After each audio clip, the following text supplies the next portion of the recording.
gathering intelligence and eliminating high-value targets. The enemy commander smiled as he locked her in the cell. One American soldier won't last a week here. 3 days later his guard started disappearing. By the 7th day he realized the prisoner had become the predator. Meet Staff Sergeant Alexis Reaper Morgan, 29 years old. Dark brown hair, usually braided in military regulation style, green eyes that had seen more combat than most seasoned veterans. For 4 years she had served as a combat medic with the 75th Ranger Regiment. But her medical training was only part of what made her one of the most dangerous soldiers in the U.S. Army. Alexis had grown up in the mountains of North Carolina, raised by a grandfather who was a retired Green Beret and a grandmother who was a Cherokee tracker. From childhood she had learned skills that couldn't be taught in any military school: how to move through hostile territory without leaving traces, how to survive on minimal resources for extended periods, and how to kill silently when necessary. Her grandfather, Master Sergeant James Ghost Walker Morgan, had been one of the Army's most legendary Special Forces operators during the Vietnam War. He had conducted long-range reconnaissance missions deep in enemy territory, often operating alone for weeks whilst, "Little warrior," he would tell her during their weekend training sessions in the Blue Ridge Mountains, "survival isn't about having the best equipment or the most training. It's about thinking like your enemy, using their strengths against them, and never giving up when others think you're defeated." James Morgan's philosophy had been forged during 3 tours in Vietnam, where he had learned that conventional military tactics were often insufficient against enemies who knew the terrain intimately, and used unconventional warfare to neutralize technological advantages. His approach emphasized psychological warfare, environmental adaptation, and the importance of becoming invisible while making the enemy visible. During her childhood training with her grandfather, Alexis had learned to think like both hunter and prey simultaneously. She understood how to track enemies through subtle environmental signs while masking her own presence so completely that even experienced trackers couldn't follow her movements. These weekend exercises had been comprehensive survival courses disguised as family camping trips. Alexis learned to find water in seemingly barren landscapes, create shelter from natural materials that provided both protection and concealment, and identify edible plants that could sustain her for weeks in wilderness environments. Her grandmother, Sarah Silent Wind Morgan, had taught her Cherokee tracking techniques that had been passed down through generations of hunters and warriors. These skills included reading environmental signs that most people couldn't detect, moving through natural terrain without disturbing the landscape, and understanding animal behavior patterns that could reveal human presence. Sarah Morgan's lessons had included traditional Cherokee stealth techniques that allowed hunters to approach prey animals without detection. These methods required understanding wind patterns, animal psychology, and the ability to move in harmony with natural rhythms rather than fighting against them. The combination of Cherokee wisdom and Green Beret innovation had created a unique skill set that made Alexis exceptionally effective in environments where traditional military training was insufficient. She could disappear into almost any landscape while maintaining the tactical awareness necessary for combat operations. Alexis had enlisted in the Army at 18, driven by a desire to serve her country and follow in her grandfather's footsteps. Her initial training scores were exceptional, but what set her apart was her ability to think tactically under extreme pressure while maintaining the compassion necessary for medical care. During basic training, her instructors had noticed that Alexis seemed to anticipate tactical situations before they developed, positioning herself advantageously while other recruits were still processing changing circumstances. Her ability to read environmental cues and human behavior patterns gave her situational awareness that exceeded standard military training. She had been selected for Ranger training based on her physical fitness, tactical intelligence, and psychological evaluations that indicated exceptional resilience under stress. The training had been brutal, designed to eliminate candidates who couldn't handle the mental and physical demands of elite military operations. Ranger training had pushed Alexis beyond normal human endurance through exercises that simulated the worst possible combat conditions. Sleep deprivation, extreme physical stress, and psychological pressure were designed to identify soldiers who could maintain effectiveness when conventional training broke down. But Alexis had thrived in environments that broke other soldiers. Her childhood training and survival techniques combined with natural athletic ability and fierce determination made her one of the top graduates in her Ranger class.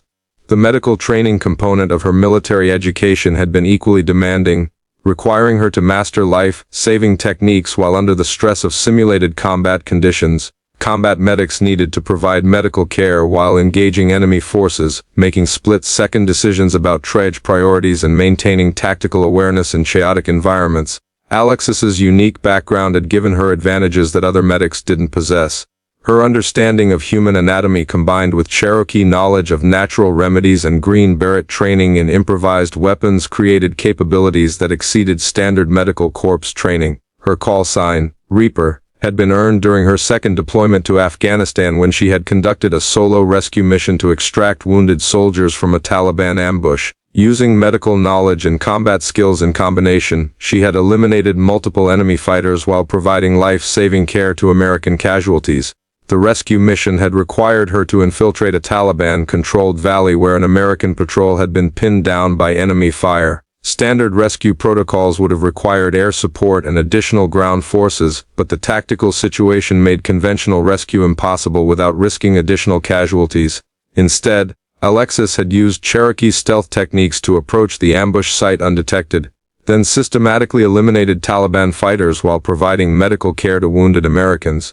Her approach had been so unexpected that enemy forces never realized they were being attacked by a single soldier until their operational capability had been completely destroyed. The mission that led to her capture had begun as routine medical support for a special forces operation in the mountains of Afghanistan.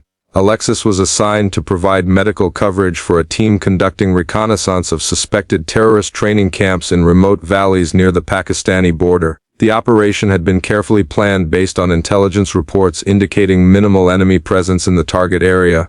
The Special Forces team would establish observation posts, gather intelligence on terrorist activities and coordinate air strikes against confirmed targets. The intelligence assessment had been based on satellite surveillance, electronic intercepts, and human intelligence from local informants. All sources suggested that the target area contained abandoned terrorist facilities that could be safely investigated by a small reconnaissance team. But intelligence reports are never perfect, and the enemy had been expecting American operations in the region. What should have been a covert reconnaissance mission became a coordinated ambush that separated Alexis from her team and left her stranded deep in hostile territory. The ambush had been planned by Commander Rashid Hassan, who had been studying American tactical procedures for months in preparation for exactly this type of operation. Hassan understood that American forces relied on technological advantages and superior firepower, making them vulnerable to unconventional tactics that negated these advantages.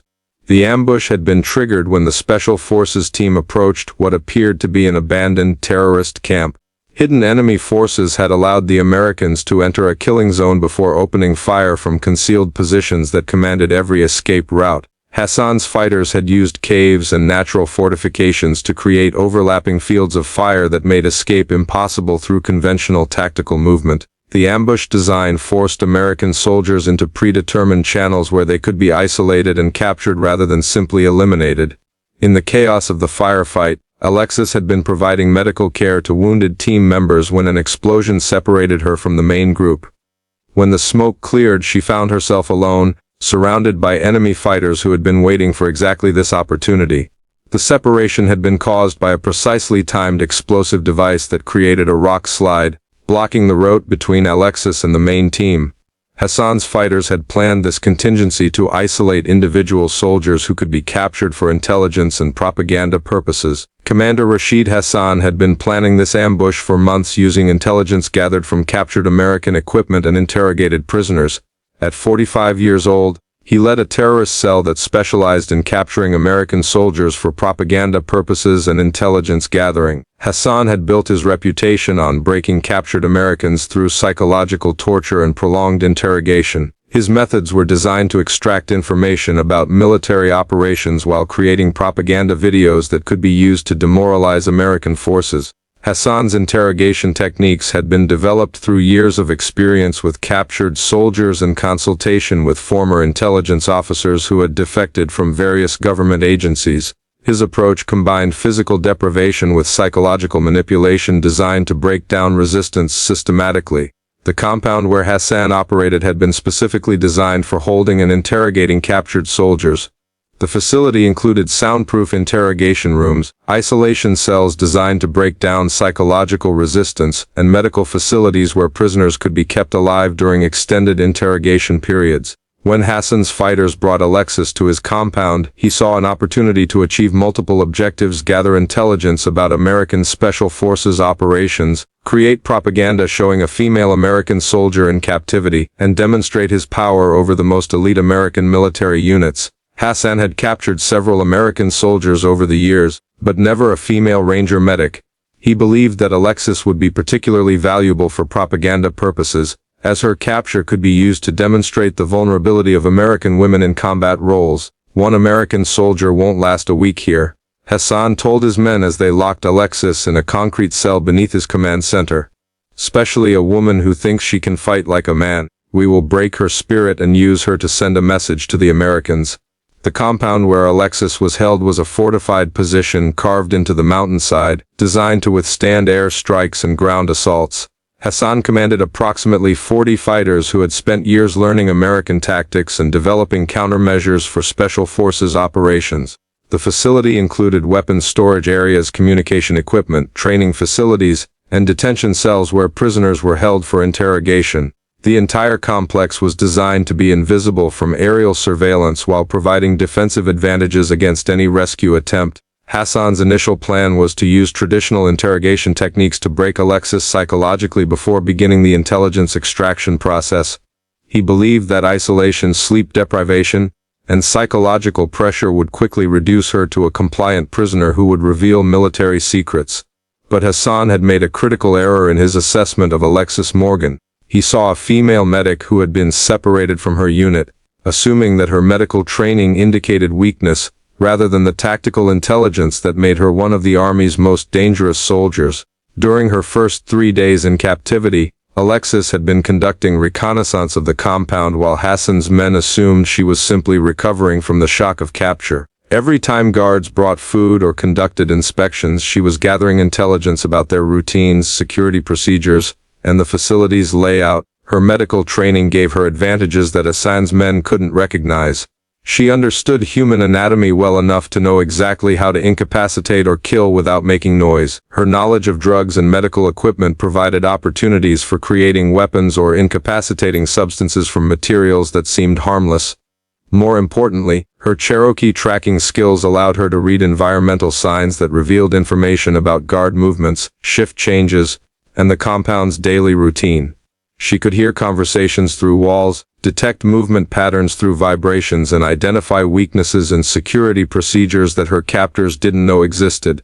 On the 4th night of her captivity, Alexis began implementing an escape plan that would transform her from prisoner to predator.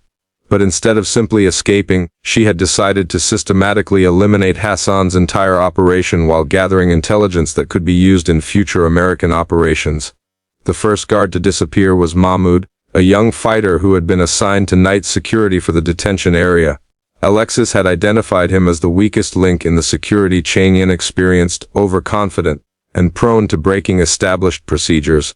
When Mahmoud entered her cell to conduct a routine inspection, Alexis used medical knowledge to render him unconscious without making any noise. She then used his own equipment to restrain him while she acquired his weapons and keys to other areas of the compound. But instead of immediately escaping, Alexis hid Mahmoud's body and assumed his patrol route. Using darkness and her knowledge of Cherokee's stealth techniques to move through the compound undetected, her goal wasn't just escape, it was intelligence gathering and elimination of Hassan's operational capability. Over the following nights, Alexis conducted what amounted to a one-woman special operations campaign against Hassan's forces. She eliminated sentries who worked alone, gathered intelligence about the compound's layout and defensive systems, and positioned herself to systematically destroy Hassan's entire organization. Her grandfather's training in psychological warfare proved as valuable as her physical skills. By making guards disappear without explanation, she was creating fear and paranoia among Hassan's men that was more effective than direct confrontation. Hassan's fighters began reporting strange sounds in the night, equipment that had been moved or damaged, and the growing realization that someone was moving through their supposedly secure compound with complete impunity. The second elimination came on the 5th night when Alexis targeted the compound's communications specialist. Using stealth techniques learned from her grandmother, she infiltrated the communications bunker and eliminated the operator while gaining access to Hassan's entire intelligence network.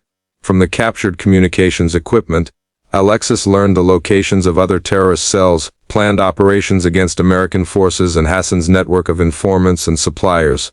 This intelligence would be invaluable for future American operations, but only if she could survive to deliver it. The third and fourth eliminations occurred on consecutive nights when Alexis eliminated the guards responsible for perimeter security. These operations required her to move through areas covered by multiple sentries while avoiding detection by fighters who were becoming increasingly paranoid about the mysterious disappearances. By the seventh day, Hassan's compound was in a state of controlled panic. Half his guards had disappeared without explanation, his communications had been compromised, and his men were reporting encounters with an invisible enemy who seemed to know their every move. Hassan himself was beginning to understand that he had severely underestimated his prisoner. The American medic who was supposed to be broken and compliant had somehow become a ghost that was systematically destroying his operation from within. Find the American woman, Hassan ordered his remaining fighters. She cannot have simply vanished. Search every inch of this compound. But Alexis was no longer hiding in the detention area. She had established a base of operations in the compound's maintenance tunnels, using her knowledge of building systems and Cherokee concealment techniques to create a command center that was invisible to Hassan's increasingly desperate searches. From her hidden position, Alexis could monitor Hassan's communications, track the movement of his remaining fighters, and plan her final assault on the terrorist leader who had thought he could break her spirit through intimidation and isolation.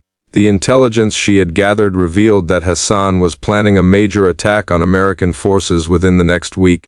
Multiple terrorist cells were coordinating an assault on a forward operating base where hundreds of American soldiers would be vulnerable to coordinated suicide attacks. Alexis realized that simply escaping would not be sufficient.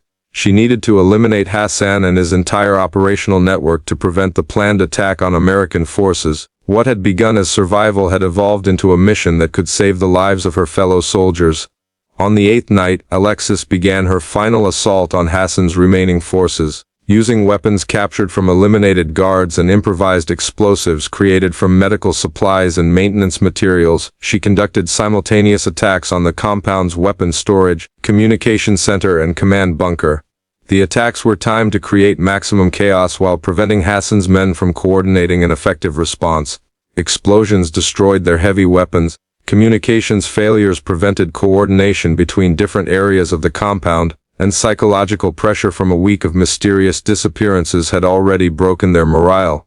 Hassan's remaining fighters found themselves fighting an enemy who seemed to be everywhere and nowhere, who knew their every move while remaining completely invisible. Many of them fled the compound rather than face an opponent they couldn't understand or counter. The final confrontation came when Hassan, desperate and cornered, attempted to reach his emergency communication equipment to call for reinforcements from other terrorist cells. But Alexis had been waiting for exactly this moment, having anticipated his likely escape routes and emergency procedures. When Hassan entered the communications bunker, he found Alexis waiting for him with intelligence files that documented his entire network and planned operations. The American medic who was supposed to have been broken by captivity had instead become the instrument of his organization's complete destruction. You were right about one thing, Alexis told Hassan as she prepared to eliminate the last threat to American forces in the region. One American soldier couldn't last a week here. But I'm not just any soldier. I'm a ranger medic who learned from Cherokee warriors and Green Beret legends. I don't just survive, I adapt, overcome, and eliminate threats to my fellow Americans. Hassan's death marked the end of a terrorist network that had been planning one of the largest coordinated attacks on American forces since the beginning of the Afghan conflict.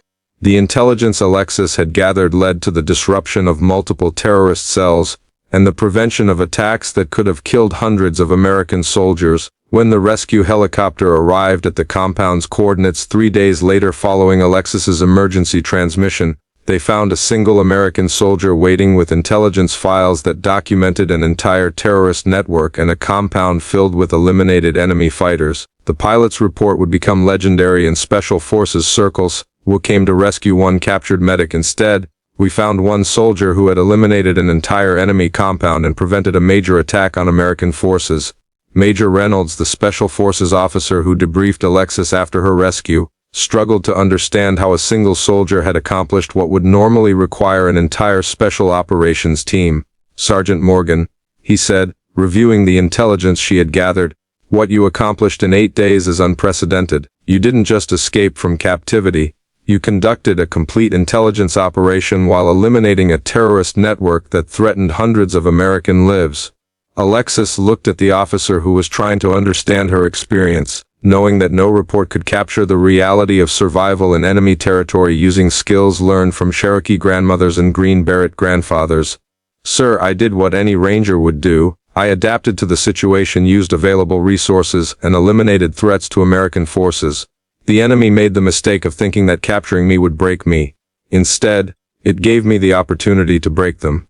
6 months later, Staff Sergeant Alexis Morgan was promoted to Sergeant First Class and offered assignment to the most elite Special Operations units. Her escape and subsequent elimination of Hassan's network became a case study taught at Special Operations schools worldwide. But more importantly, Alexis never again heard anyone question whether a female soldier could handle the most dangerous combat missions. Her week in enemy captivity had proven that sometimes the most dangerous warrior is the one the enemy underestimates.